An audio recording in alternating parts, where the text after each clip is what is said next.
Bismillahirrahmanirrahim. Assalamualaikum warahmatullahi wabarakatuh. Sebelumnya, izin memperkenalkan diri. Nama saya Novidiansah, NPM 1921020573 dari kelas K, Prodi Hukum Tata Negara. Di sini saya akan mempresentasikan atau mengulas kembali materi-materi yang telah disampaikan selama perkuliahan kebijakan publik yang diampu oleh dosen pengampu Bapak Muhammad Haidir Saputra MA. Sebelum kita lebih lanjut, ada baiknya kita mengetahui pengertian kebijakan publik. Sebelum kita mengetahui lebih dalam tentang kebijakan publik, kita harus tahu apa itu kebijakan publik. Pengertian kebijakan publik adalah suatu tindakan. Tindakan di sini yang dimaksud adalah suatu perbuatan perilaku atau aksi yang dilakukan oleh manusia sepanjang hidupnya guna mencapai tujuan yang dilakukan pemerintah. Pemerintah adalah organisasi yang memiliki kewenangan untuk mengatur komunitas di wilayah tertentu, yang umumnya adalah negara. Berkaitan dengan administrasi. Administrasi adalah proses kerjasama antara dua orang manusia atau lebih yang didasarkan atas rasionalitas tertentu untuk mencapai tujuan yang telah ditentukan sebelumnya atau keputusan. Keputusan adalah hasil akhir dari suatu perundingan atau perjanjian atau musyawarah sebagai bentuk penyelesaian orang banyak. Jadi dapat disimpulkan bahwa pengertian kebijakan publik adalah suatu tindakan yang dilakukan pemerintah, baik itu berkaitan dengan administrasi atau keputusan orang banyak. Selanjutnya dapat kita lihat salah satu contoh kebijakan publik yang dikeluarkan oleh pemerintah adalah subsidi minyak. Sementara lembaga kebijakan publik yang kita ketahui adalah contohnya seperti Ombudsman. Ombudsman adalah lembaga negara di Indonesia yang mempunyai kewenangan mengawasi menyelenggarakan pelayanan publik, baik yang diselenggarakan oleh penyelenggara negara dan pemerintah, termasuk yang diselenggarakan oleh badan usaha milik negara atau biasa disebut dengan BUMN. Badan usaha milik daerah atau biasa disebut BUMD dan badan hukum milik negara serta badan swasta atau perseorangan yang diberi tugas menyelenggarakan pelayanan publik tertentu yang sebagian atau seluruh dananya bersumber dari anggaran pendapatan dan belanja negara atau APBN atau anggaran pendapatan belanja daerah atau APBD. Lembaga ini dibentuk berdasarkan Undang-Undang Nomor 37 Tahun 2008 tentang Ombudsman Republik Indonesia yang disahkan dalam rapat paripurna Dewan Perwakilan Rakyat Republik Indonesia pada tanggal 9 September 2008. Fungsi Ombudsman itu sendiri mengawasi penyelenggaraan pelayanan publik yang diselenggarakan oleh penyelenggara negara dan pemerintah baik pusat maupun daerah, termasuk yang diselenggarakan oleh badan usaha milik negara atau BUMN, serta badan swasta atau perseorangan yang diberi tugas menyelenggarakan pelayanan publik tertentu. Pentingnya mempelajari kebijakan publik. Yang pertama, merupakan keniscayaan bagi setiap ilmu administrasi publik. Apa itu administrasi publik? Administrasi publik adalah merupakan konsep istilah yang bersifat mencakup semua bidang kehidupan. Yang kedua, studi kebijakan publik akan memberi dasar yang kuat bagi individu yang mengembangkan. Yang ketiga, Pada studi ini banyak disinggung keterkaitan studi publik, misalnya analisis kebijakan adalah suatu teknik yang digunakan dalam administrasi publik untuk memeriksa dan mengevaluasi kebijakan suatu organisasi publik dalam mencapai tujuan.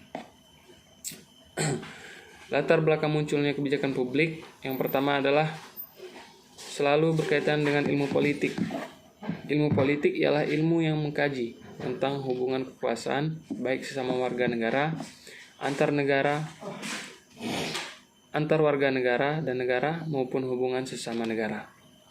Yang kedua, sebagai studi disiplin ilmu. Disiplin ilmu adalah upaya penyekatan spesialisasi yang membatasi keluasan ilmu, yang antar ilmu itu ada relasi dan keterkaitan. Mengapa kebijakan publik dibutuhkan? Yang pertama adalah semakin tingginya tuntutan publik. Yang dimaksud dengan tuntutan adalah sebuah keinginan untuk mendapatkan suatu dari orang atau pihak lain berdasarkan kesepakatan tertentu. Biasanya, tuntutan muncul dalam kaitannya dengan hak dan kewajiban. Tuntutan akan muncul ketika seseorang sudah melaksanakan kewajiban tetapi belum mendapatkan haknya.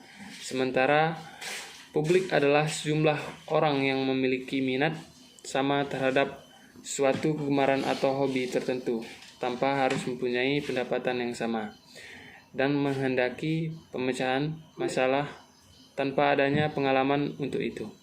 Yang kedua, adanya masalah yang dihadapi baik itu yang timbul dari pemerintah ataupun masyarakat. Proses kebijakan publik. Menurut Eonis ada 3 tahap proses kebijakan publik. Yang pertama adalah formasi dan desain kebijakan. Formasi merupakan suatu susunan dalam penempatan posisi seseorang dan pembagian tugas setiap individu berdasarkan keahliannya masing-masing. Desain kebijakan adalah bagaimana pemerintah menerjemahkan visi politik menjadi program dan aksi untuk mengembangkan sumber daya desa nasional dan mendorong penggunaan sumber daya tersebut secara efektif. Implementasi kebijakan adalah aktivitas yang terlihat setelah dikeluarkan pengarahan yang sah dari suatu kebijakan yang meliputi upaya mengelola input untuk menghasilkan output atau outcome, yakni manfaat harapan perubahan dan sebuah kegiatan atau pelayanan atau program bagi masyarakat. Yang ketiga, kebijakan publik merupakan suatu proses untuk menilai seberapa jauh suatu kebijakan publik dapat membuahkan hasil, yaitu dengan membandingkan antara hasil yang diperoleh dengan tujuan atau target kebijakan publik yang ditentukan. Menurut Gottner, terdapat 5 proses kebijakan publik. Yang pertama adalah identifikasi masalah. Sebagai upaya untuk menjelaskan masalah dan membuat penjelasan dapat diukur.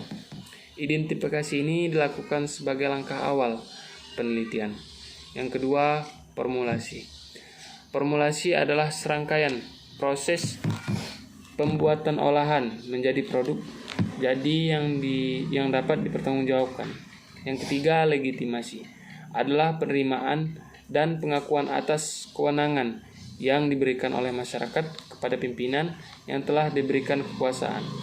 Sumber legitimasi telah berubah dari sudut pandang kekuatan fisik dan militer menjadi dukungan dari masyarakat secara masif. Yang keempat, aplikasi merupakan program yang memiliki aktivitas pemrosesan pemerintah yang diperlukan untuk melaksanakan permintaan penggunaan dengan tujuan tertentu. Yang kelima, evaluasi. Evaluasi adalah kegiatan yang dilakukan berkenaan dengan proses untuk menentukan nilai dari suatu hal. Selanjutnya, menurut pendapat Sterling, terdapat 5 proses kebijakan publik.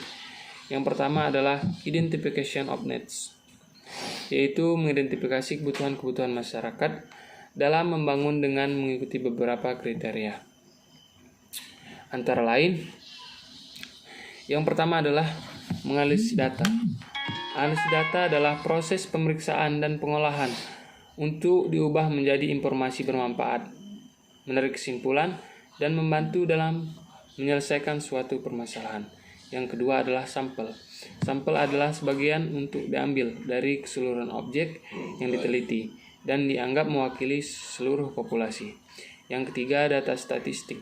Data statistik adalah data yang berupa numerik, adalah bersifat angka. Numerik adalah yang bersifat angka atau sistem angka, atau non-numerik. Non-numerik adalah tipe data yang tidak dapat dimanipulasi secara matematis dengan menggunakan operator aritmatika standar, yang diolah dengan menggunakan teknik analisa data statistik tertentu.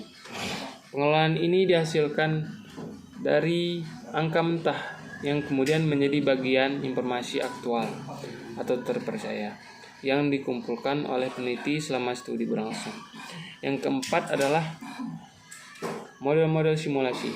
Model simulasi adalah alternatif yang tepat dalam menggambarkan suatu sistem yang kompleks, terutama ketika model matematik analitik sulit dilakukan. Yang kelima, analisis sebab akibat, fishbone analysis, atau yang sering disebut juga cause effect.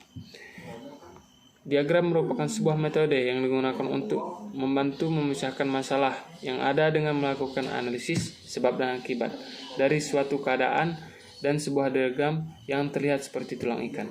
Yang keenam adalah teknik-teknik peramalan. Teknik peramalan merupakan metode untuk memperkirakan informasi bersifat prediktif dalam menentukan arah di masa depan dengan menggunakan data historis sebagai acuan. Yang kedua, formulasi usulan kebijakan yang mencakup faktor-faktor strategi alternatif. Alternatif adalah suatu yang menjadi pilihan satu dari dua atau lebih cara untuk mencapai tujuan atau akhir yang sama. Bersifat umum, kemantapan teknologi dan analisis dampak lingkungan.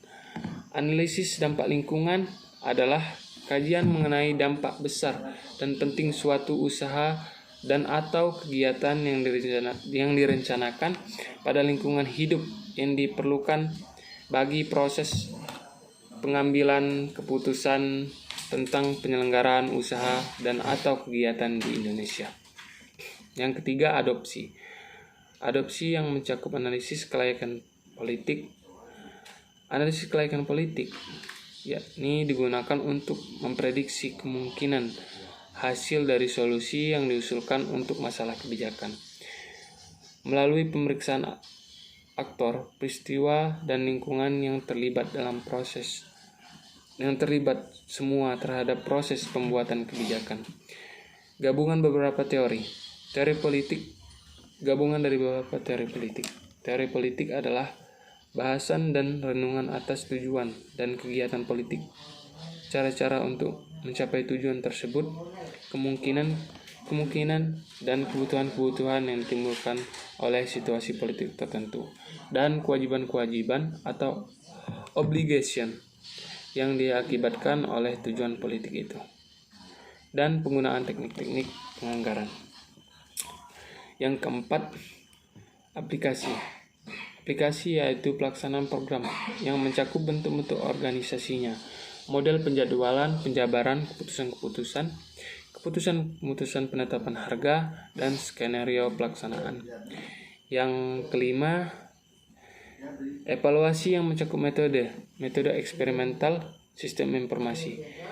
Sistem informasi adalah kombinasi dari teknologi informasi dan aktivitas orang yang menggunakan teknologi itu untuk mendukung operasi dan manajemen. Auditing adalah proses sistematik untuk memperoleh dan mengevaluasi bukti secara objektif mengenai pernyataan-pernyataan tentang kegiatan dan kejadian ekonomi dengan tujuan untuk menetapkan tingkat kesesuaian antara pernyataan-pernyataan tersebut dengan kriteria yang telah ditetapkan, serta penyampaian hasil dan evaluasi mendadak.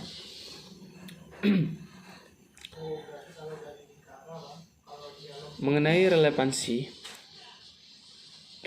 adalah sebuah hal yang bersangkut paut yang ada hubungan atau selaras dengan sebuah hal. Mengenai relevansi dan kebijakan publik, memiliki keterkaitan antara keduanya, yaitu pada konsep dasar hukum. Yang pertama adalah tentang keadilan. Keadilan itu sendiri adalah penilaian dengan memberikan kepada siapapun sesuai dengan apa yang menjadi haknya, yakni dengan bertindak proporsional dan tidak melanggar hukum. Keadilan berkaitan erat dengan hak dan konsepsi bangsa Indonesia. Hak tidak dapat dipisahkan dengan kewajiban. Menyangkut tentang kebutuhan masyarakat akan rasa adil di sekian banyak dinamika. Dinamika adalah gerak dari dalam, tenaga yang menggerakkan, dan semangat dinamika sendiri mencakup perubahan yang selalu bergerak dinamis. Gerak ini cenderung dilakukan dengan semangat. Dan konflik. Konflik adalah perjuangan yang dilakukan oleh berbagai pihak untuk memperoleh hal-hal yang langka seperti nilai, status, kekuasaan, otoritas, dan lain sebagainya. Di mana tujuan dari mereka bertikai itu tidak hanya untuk memperoleh keuntungan, tapi juga untuk menundukkan saingannya dengan kekerasan atau ancaman di tengah masyarakat. Yang kedua, aspek legalitas. Aspek legalitas mempunyai arti perihal keadaan sah atau keabsahan. Berarti legalitas adalah berbicara mengenai suatu perbuatan atau benda yang diakui keberadaannya selama tidak ada ketentuan yang mengatur. Menyangkut hukum dan artinya sebuah aturan ditetapkan oleh kekuasaan yang sah dan dalam pemberlakuan dapat dipaksakan atas nama hukum. Antara hukum dan kebijakan publik memiliki kesamaan karena melihat antara proses pembentukan hukum dengan proses formulasi kebijakan publik, keduanya sama-sama berangkat dari realita yang ada di tengah masyarakat dan terakhir pada sebuah solusi atau realitas tersebut. Berkaitan hal tersebut bahwa produk hukum yaitu undang-undang memberikan sebuah kekuatan dan kematangan dalam kandungannya, sedangkan kebijakan publik berorientasi pada kepentingan publik. Selanjutnya, ciri-ciri kebijakan publik. Yang pertama, setiap kebijakan publik harus memiliki tujuan. Artinya, pembuatan suatu kebijakan tidak boleh sekedar asal atau hanya karena ada kesempatan membuatnya tanpa tujuan atau perlu adanya kebijakan. Yang kedua, suatu kebijakan tidak berdiri sendiri, terpisah dari kebijakan yang lain. Akan tetapi, ia berkaitan dengan berbagai kebijakan dalam masyarakat. Orientasi kebijakan adalah implementasi,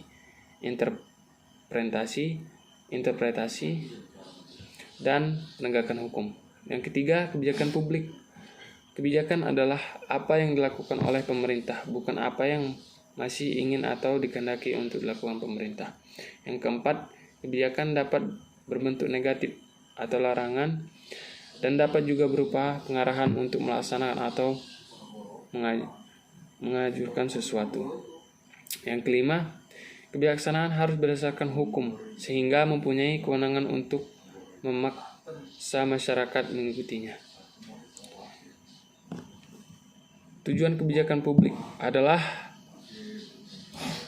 dapat diperolehnya nilai-nilai oleh publik, baik yang bertalian dengan barang publik atau public goods maupun jasa publik, public service.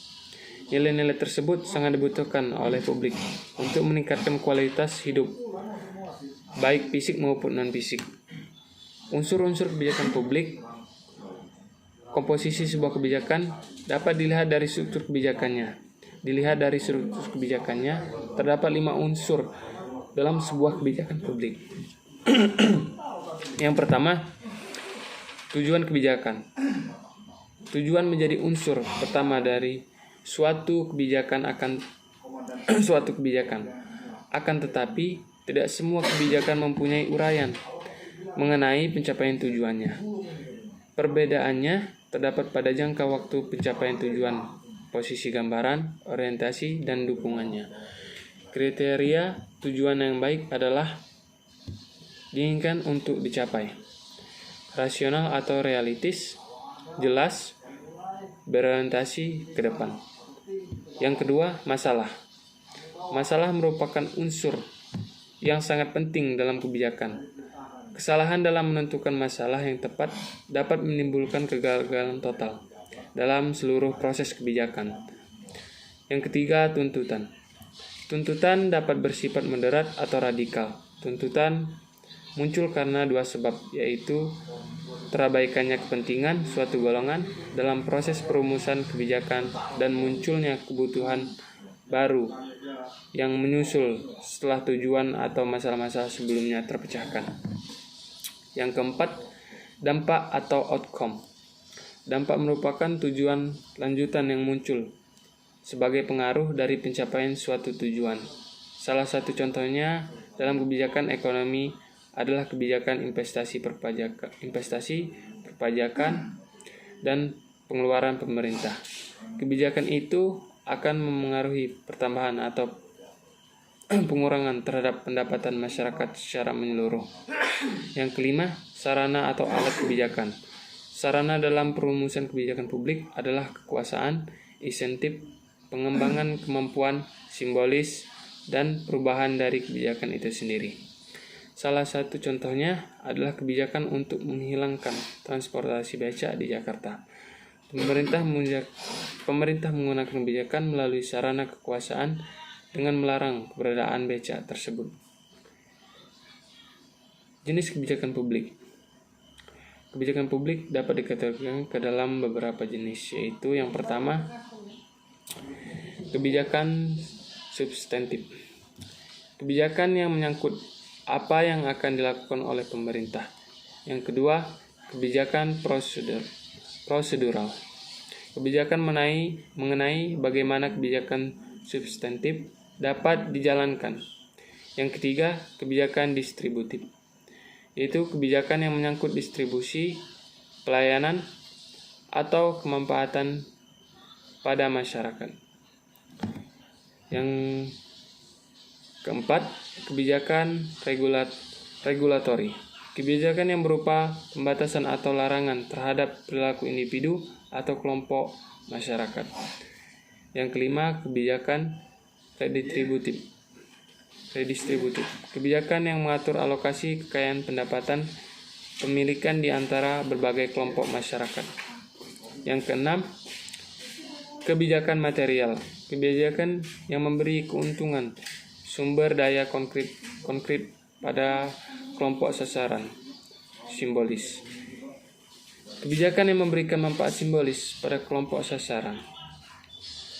Yang kedelapan, kebijakan yang berhubungan dengan barang umum atau public goods. Kebijakan yang bertujuan mengatur memberi barang atau pelayanan publik. Dan yang terakhir, kebijakan barang privat atau barang goods. Kebijakan yang mengatur penyediaan barang atau pelayanan untuk pasar bebas. Untuk materi yang terakhir, yaitu ruang lingkup dari kebijakan publik. Ruang lingkup kebijakan publik sangatlah luas karena mencakup berbagai bidang dan sektor seperti ekonomi, politik, sosial, budaya, hukum, dan sebagainya. Mungkin itu saja materi yang dapat saya sampaikan.